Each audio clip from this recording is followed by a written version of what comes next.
అందరికీ నమస్కారం. చంద్రబాబు గారు ఎప్పుడైతే భారీ మెజార్టీతో గెలిచారో ఆ రోజు నుంచి కూడా ఒక వార్త అయితే సోషల్ మీడియాలో వైరల్గా మారింది. అమరావతి ఊపిరి పీల్చుకో, నీ కొడుకు వచ్చాడు, ఇక అమరావతి నిర్మాణం మొదలవుతుందని చెప్పి ఒక డైలాగ్ అయితే వైరల్గా మారింది. ఎందుకంటే ప్రజలు చంద్రబాబు గారి మీద పెట్టుకున్న నమ్మకానికి అది ఒక నిదర్శనం. 5 ఏళ్లుగా అమరావతి భూములు త్యాగం చేసి ఎవరైతే రాజధాని కోసం తమ జీవితాలను సైతం ఫణంగా పెట్టారో అలాంటి వారిని 5 ఏళ్లుగా జగన్మోహన్ రెడ్డి నడి రోడ్డు మీద పెట్టి వేధించాడు. ఖచ్చితంగా ఒక మహిళ కన్నీరు పెట్టిందంటే దాని శాపం తగులుతుంది. జగన్మోహన్ రెడ్డి దరిద్రం ఏంటో కానీ చెల్లి కన్నీరు పెట్టింది, తల్లి కన్నీరు పెట్టింది, ఇంకొక చెల్లి కన్నీరు పెట్టింది, సునీత కన్నీరు పెట్టింది. అన్నిటికీ మించి లక్షలాదిగా వేలాదిగా ఉన్నటువంటి అమరావతి భూములు ఇచ్చినటువంటి కుటుంబంలోని మహిళలు ఎవరైతే ఉన్నారో వారి కన్నీటి ఘోష జగన్మోహన్ రెడ్డికి బలంగా తగిలింది. జగన్మోహన్ రెడ్డి ఓడిపోవటం వేరు, ప్రతిపక్ష హోదా కూడా రాని విధంగా దారుణంగా ఓడిపోవటం వేరు. సో ఎందుకు గతంలో ఈ నానుడు అనేది ఇప్పుడు కాదు, అనాది నుంచి ఉన్నది. ఏ కుటుంబంలోనైనా సరే ఒక మహిళ కన్నీటికి కారణమైతే ఖచ్చితంగా ఆ శాపం తగులుద్ది. అది జగన్మోహన్ రెడ్డికి బలంగా తగిలింది. ఇప్పుడు చంద్రబాబు గారు ప్రమాణ స్వీకారం చేయడానికంటే ముందే అమరావతి పన్నుల్లో వేగం పెంచారు. నేను ఇందాక చెప్పాను కదా, అమరావతి ఊపిరి పీల్చుకొని డైలాగ్ ఎందుకు ఉంది అంటే ఎస్ ఇందుకే ఉంది. చంద్రబాబు గారు అమరావతి రాజధాని అని చెప్పి రాష్ట్ర వ్యాప్తంగా ఎన్నికలకు వెళ్ళారు. ప్రజలు యాక్సెప్ట్ చేశారు. 100కు 100% అమరావతి రాజధాని అని యాక్సెప్ట్ చేశారు. ఎందుకంటే ఉత్తరాంధ్రలో కూడా జగన్మోహన్ రెడ్డిని ఈడ్చిచ్చి కొట్టారు. వైజాగే రాజధాని అని చెప్పిన ఉత్తరాంధ్రలో కొట్టారు. కర్నూలులో హైకోర్టును పెడతానంటే కర్నూలు ప్రజలు, రాయలసీమ ప్రజలు ఈడ్చి కొట్టారు. ఇక ఈ గోదావరి, కృష్ణా జిల్లాలో మనకు తెలిసిందే కదా, ఇంకా అంతకంటే దారుణమైనగా ఈడ్చుకొట్టారు. సో ఎందుకు అంటే నువ్వు చెప్పిన 3 రాజధానులు ఎవరు యాక్సెప్ట్ చేయలా. జగన్మోహన్ రెడ్డి తన జీవితంలో చేసిన అతిపెద్ద తప్పు ఏదైనా ఉంది అంటే 3 రాజధానులు. నీకు చేత కాకపోతే అలా చేతులు కొట్టు కూర్చుని ఉన్నా కానీ 3 రాజధానులు ఊసెత్తకుండా పరిపాలన అలా చేసేసినా కానీ నీకు ఫలితం వేరేలాగా ఉండేదేమో. గెలవడం సంగతి పక్కన పెడితే ఇంత దారుణమైన ఫలితం రాకపోనేమో. కానీ ఎప్పుడైతే 3 రాజధానులని ఒక చెత్త నిర్ణయం తీసుకున్నావో ప్రజలు ఎవరు యాక్సెప్ట్ చేయాల. నువ్వు వైజాగ్ రాజధానిగా పెడతానంటే వాళ్ళే యాక్సెప్ట్ చేయాల. నిన్ను ఈడ్చి కొట్టారు నిన్న దరిదాపుల్లో లేకుండా. సో అంత దారుణమైన ఫలితాలు ఎందుకు వచ్చాయంటే అది కారణం. ఇప్పుడైతే అమరావతి పనులు అయితే ఆల్రెడీ ప్రారంభమైపోయాయి. ఆ నూతన సీఎస్ నీరబ్ కుమార్ కూడా మాట్లాడుతూ స్పష్టంగా చెప్పారు, చంద్రబాబు గారి ఆదేశాల మేరకు వెంటనే అమరావతి పనులు ప్రారంభించే ప్రయత్నం చేస్తున్నాం. ఆయన ప్రమాణ స్వీకారానికి ముందే ఏదైతే జంగిల్స్ మొత్తం కూడా అడవిలాగా తయారైపోయిందో ఆ మొత్తాన్ని కూడా, ముళ్ళ పొదల మొత్తాన్ని కూడా క్లియర్ చేసి ఆ భవనాల వద్ద ఏదైతే మొత్తం గతంలో ఈ 5 ఏళ్లుగా మొత్తం అక్కడ అన్నీ కూడా అసాంఘిక కార్యకలాపాలకు ఇటుకే కదా చేసింది. సో మొత్తాన్ని కూడా క్లియర్ చేసి మళ్ళీ పాత రూపు తీసుకొచ్చే విధంగా చేయాలని చెప్పిన నేపథ్యంలో 100 జేసీబీలు, దానికి ప్రత్యేకంగా స్పెషల్ అధికారులను కూడా పెట్టారు మొత్తం పర్యవేక్షించడానికి. రాష్ట్ర వ్యాప్తంగా ఉన్నటువంటి జేసీబీలు 100 జేసీబీలను తీసుకెళ్ళి అక్కడ 24 గంటలు రాత్రి పగలు అనే తేడా లేకుండా ఆ పనులు అయితే ప్రారంభించారు. పూర్తిగా సీడ్ యాక్సెస్ రోడ్డు నిర్మానుష్యంగా మారినటువంటి సీడ్ యాక్సెస్ రోడ్డుకి మళ్ళీ పూర్వవైపు అయితే తీసుకొచ్చారు. ఐఏఎస్ ఐపీఎస్ క్వార్టర్స్ దగ్గర ఏదైతే జంగిల్స్ ఉన్నాయో వాటి మొత్తాన్ని కూడా క్లియర్ చేసే ప్రయత్నం చేస్తున్నారు. అంటే అమరావతి నిర్మాణానికి అడుగులు పడ్డాయి. చంద్రబాబు గారి ప్రమాణ స్వీకారం చేసిన వెంటనే అమరావతి నిర్మాణం మీద ప్రధాన దృష్టి సారిస్తారు.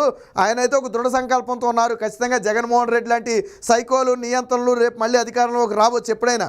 సో కాబట్టి ఈ 5 ఏళ్లను సద్వినియోగం చేసుకుని ఖచ్చితంగా అమరావతికి ఒక రూపు తేవాలి. వాస్తవానికి లాస్ట్ టైం ప్రజలు కానీ అవకాశం ఇచ్చుండుంటే ఈ పార్టీకి ఒక కొలిక్కి వచ్చేసేది. కానీ లాస్ట్ టైం దెబ్బ కొట్టారు. తర్వాత 3 రాజధానులతో ఏం జరిగిందో మనం చూసాం. అయినా పర్వాలేదు, అయితే ఒక 5 ఏళ్ళు ఆలస్యం అయింది.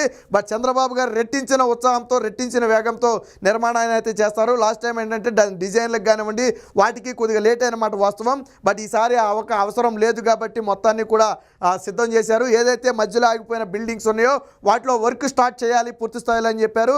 ఇక ప్రధానంగా సచివాలయం, హైకోర్టు, ఈ సెక్రటరేట్, ఇవన్నీ ఏదైతే అసెంబ్లీ హాలు ఇవన్నీ ఉన్నాయో వాటిని ఫస్ట్ నిర్మాణం యుద్ధ ప్రాతిపదిక నిర్మాణం అయితే ప్రారంభించాలని చెప్పి ఒక నిర్ణయానికి కూడా వచ్చినట్టుగా తెలుస్తుంది.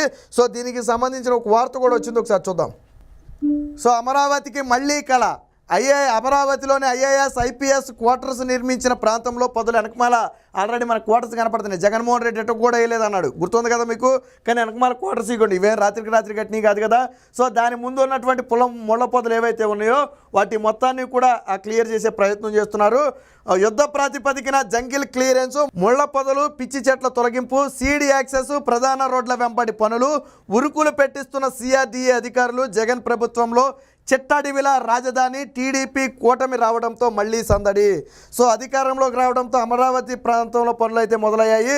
జగన్ ప్రభుత్వంలో దట్టమైన ముళ్ళ కంపలు, పిచ్చి చెట్లు, పొదలతో చిట్టడివిలా మారిన అమరావతిలో సిఆర్డీఏ అధికారులు అయితే జంగిల్ క్లియరెన్స్ పనులు అయితే చేపట్టారు. చంద్రబాబు ప్రభుత్వం కొలువు తీరాక రాజధాని నిర్మాణ పనులు పునఃప్రారంభించడానికి ఆల్రెడీ భారీ యంత్రాలను కూడా ఇప్పటికే చంద్రబాబు గారు ముందు చూపు చూడండి.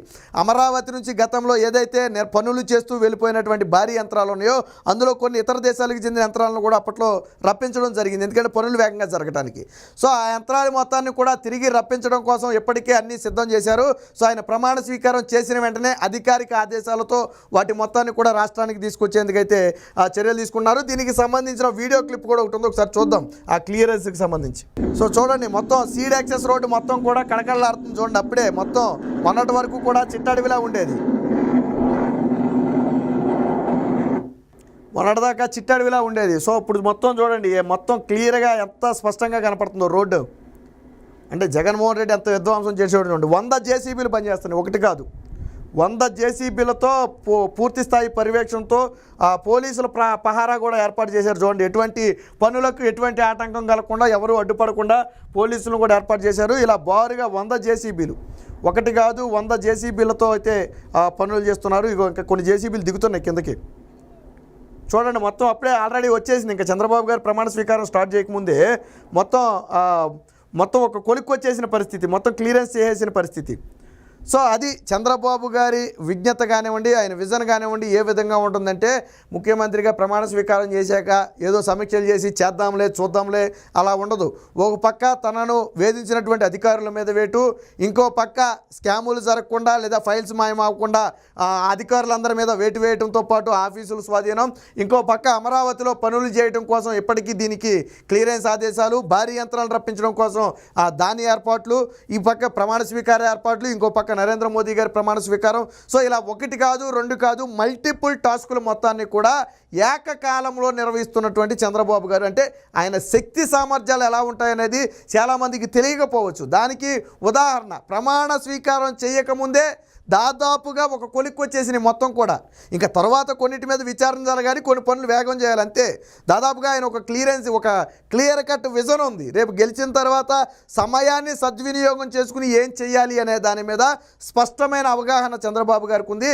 ఆ దశగానే అడుగులు వేస్తున్నారు. మొత్తంగా అమరావతి రైతులైతే బహుశా 5 ఏళ్ల తరువాత, మొన్నే ఎన్నికల ఫలితాల తరువాత, అంటే జూన్ 4 తరువాతే ప్రశాంతంగా నిద్రపోయి ఉంటారు తప్ప అప్పటి వరకు కూడా నిద్రపోయి ఉంటారు. పాపం అమరావతి ఉద్యమం చూశారు కదా, దానికి వ్యతిరేకంగా పెయిడ్ ఉద్యమాన్ని, 3 రాజధానుల ఉద్యమం ఏమైపోయింది. జగన్మోహన్ రెడ్డి 3 రాజధానుల ఉద్యమాన్ని కూడా దాదాపు ఒక ఏడాదో 2 ఏళ్ళు నడిపాడు. డబ్బులు ఇచ్చి రోజుకి 500 బిర్యానీ అవన్నీ కూడా ఇచ్చి నడిపాడు. మనం గతంలో అమరావతి ఉద్యమానికి నేతృత్వం వచ్చినటువంటి వ్యక్తి కూడా తర్వాత తెలుగుదేశం పార్టీలో చేరారు. ఆయనతో మనం కూడా మాట్లాడాం. అంతా డబ్బులు ఇస్తేనే జరిగేదని చెప్పి ఆయన స్వయంగా చెప్పాడు. ఏమైపోయింది పెయిడ్ ఉద్యమం? ఏది 3 రాజధానులు ఎక్కడ రావే, కోరుకోలేదే. ఉత్తరాంధ్రలో ఈడ్చుకొట్టారే, రాయలసీమలో ఈడ్చుకొట్టారే, కోస్తాలో ఈడ్చుకొట్టారే. కాబట్టి జగన్మోహన్ రెడ్డి అనే వ్యక్తి ప్రజలను మోసం చేయటం మీద పెట్టిన శ్రద్ధ పరిపాలన మీద పెట్టలేదు. అందుకు 2 ఫలితం అనుభవించే రోజు రాబోతుంది. రేపటి రోజున 3 రాజధానులు అంటే జగన్మోహన్ రెడ్డిని మరొక 30 ఏళ్ళు దరిదాపుల్లో కనపడినವರು. జగన్మోహన్ రెడ్డి ముందు నుయ్యి వెనక్కొయ్యి. ఇప్పుడు రేపటి రోజున తాను ప్రతిపక్షంలోకి వచ్చిన తర్వాత సరే ఆ హోదా లేదు, అది పక్కన పెడదాం. 3 రాజధానులు అంటాడా మళ్ళీ ఎన్నికల టయానికి, లేదా అమరావతి అంటాడా? జగన్మోహన్ రెడ్డి తేల్చుకోవాలా. మళ్ళీ 3 రాజధానులు అంటావా, నీకు నామరూపాలు లేకుండా మట్టిలో కలిపేస్తారు రాజకీయ సమాధి. లేదు అమరావతి అంటావా, నీ దొంగ మాటలు ఎవడో నమ్మడు. ఆల్రెడీ నువ్వు అమరావతిలోనే ఇల్లు కట్టుకున్న అమరావతి రాజధాని అంటేనే నీ కోట్లు వేశారు. మళ్ళీ నువ్వు అమరావతి అన్నా ఎవడో నమ్మడు. సో జగన్మోహన్ రెడ్డి పరిస్థితి ముందు నువ్వు వెనక్కి పోయాను ఎందుకన్నా అంటే ఇదే. సరే, దీని మీద తర్వాత మనం విశ్లేషణలు అయితే మాట్లాడుకుందాం. మొత్తంగా చంద్రబాబు గారు అయితే అమరావతి పనులను వేగవంతం చేయడంలో ముందున్నారని చెప్పి అర్థం చేసుకోవచ్చు. అంటే దాదాపుగా 5-6 కోట్ల మంది ప్రజలందరూ కూడా కోరుకునేది అదే. ఇప్పటి వరకు మొన్నటి వరకు తెలంగాణలో పోనీ ఉమ్మడి రాజధానికి హైదరాబాద్ ఉండేది. ఆ టైం కూడా అయిపోయింది, మన జూన్ 2తో అయిపోయినట్టుంది. అప్పుడు అది కూడా లేదు మనకి రాజధానిగా. ఇప్పుడు కేవలం అమరావతి ఆంధ్రప్రదేశ్ రాజధాని. నిన్నటి వరకు రాజధాని ఏదంటే సందిగ్ధం, ఏం చెప్పాలి ఎవరికి తెలిసేది కాదు. కానీ ఈ రోజు నుంచి ధైర్యంగా గుండెల మీద చేసుకుని చెప్పండి, ఆంధ్రప్రదేశ్ రాజధాని అమరావతి. పాపం ఈ నేమును కూడా దివంగత రామోజీరావు గారే సూచించారట. అప్పట్లో ఏం పేరు పెట్టాలి దీనికని ఆలోచిస్తున్న నేపథ్యంలో ఆ దేవతలకు చెందినటువంటి పేరు ఏదో లాజిక్ ఉన్నట్టుంది. దానికి అమరావతి పేరును ఒకసారి పరిశీలించండి అని చెబితే చంద్రబాబు గారు కొంతమంది అభిప్రాయం తీసుకుంటే 100% ఒప్పుకున్నారట. ఎవరు కూడా ఇది కాకుండా ఇంకో పేరు పెడితే బాగుంటుందని ఎవరు కూడా అనలా. సో అలాంటి పేరుని రామోజీరావు గారు సూచించడం ఖచ్చితంగా తెలుగు ప్రజలు ఉన్నంతకాలం కూడా రామోజీరావు గారిని గుర్తుపెట్టుకుంటారు. అమరావతి ఉన్నంతకాలం రామోజీరావు గారి పేరు అయితే చిరస్థాయిగా నిలిచిపోతుంది.